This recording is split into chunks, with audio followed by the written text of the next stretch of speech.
Assalamualaikum anak-anak, apa kabar?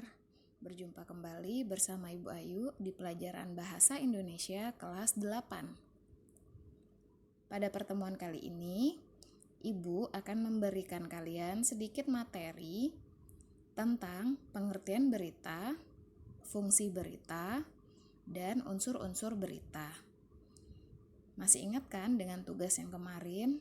Kalian Ibu minta membaca koran yang isinya berita atau nonton televisi yang berkaitan dengan sebuah peristiwa atau berita. Kemudian Ibu minta kalian menuliskannya dalam satu paragraf. Terima kasih ya anak-anak sudah mengumpulkan tugasnya dengan tepat waktu. Nah, untuk minggu ini kalian Ibu minta untuk memperbaiki tulisan berita kalian pada minggu lalu. Apakah sudah sesuai dengan unsur-unsur berita yang akan Ibu berikan pada hari ini? Nah, disimak baik-baik ya. Ini dia. Pengertian berita. Berita adalah laporan atau informasi yang di dalamnya memuat kejadian atau peristiwa yang aktual, atau yang disebut dengan informasi terkini yang sedang terjadi, dan faktual atau berdasarkan fakta yang sebenarnya. Jadi, teks berita adalah teks yang melaporkan kejadian atau peristiwa atau informasi mengenai sesuatu yang telah atau sedang terjadi. Informasi yang disampaikan dalam teks berita memiliki sifat aktual dan faktual. Nah, jadi kalian sudah harus tahu ya, apa itu aktual dan apa itu faktual. Selanjutnya, kita jelaskan lagi tentang ciri-ciri teks berita. Ciri-cirinya pasti ada faktual. Tadi sudah dijelaskan sebelumnya ya.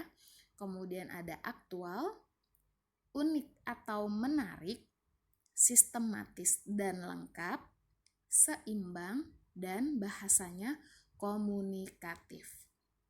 Faktual dan aktual tidak akan Ibu jelaskan karena tadi sudah dijelaskan di depan. Tentang unik atau menarik, kenapa harus unik atau menarik?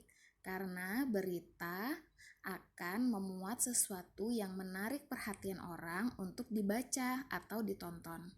Kemudian, kenapa sistematis dan lengkap? Ya jelas harus sistematis dan lengkap agar para pembaca atau yang menonton berita tidak bertanya-tanya karena beritanya sudah lengkap dan sistematis. Kemudian seimbang, tidak memihak salah satu pihak, misal tentang peristiwa pencurian.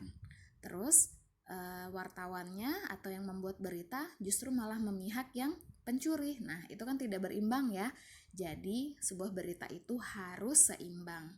Dan yang terakhir, bahasa komunikatif. Kenapa harus komunikatif? Karena dengan membuat sebuah berita yang komunikatif, orang merasa bahasa yang diterima dapat dipahami oleh semua pembaca. Sampai di sini paham anak-anak? Selanjutnya, jenis-jenis teks berita. Ada berita langsung atau straight news yang biasa kalian nonton di liputan 6 ya. Ada yang tiba-tiba ada berita siaran langsung atau live. Nah, itu namanya straight news. Langsung pada posisi kejadian, langsung di tempat kejadian. Kemudian ada berita mendalam atau deep news. Kemudian ada berita penyelidikan, ini biasanya di berita-berita kriminal, itu adalah berita penyelidikan. Kemudian ada berita interpretasi atau interpretative news. Dan yang terakhir ada berita opini atau opinion news atau pendapat seseorang yang dijadikan sebuah tulisan atau berita.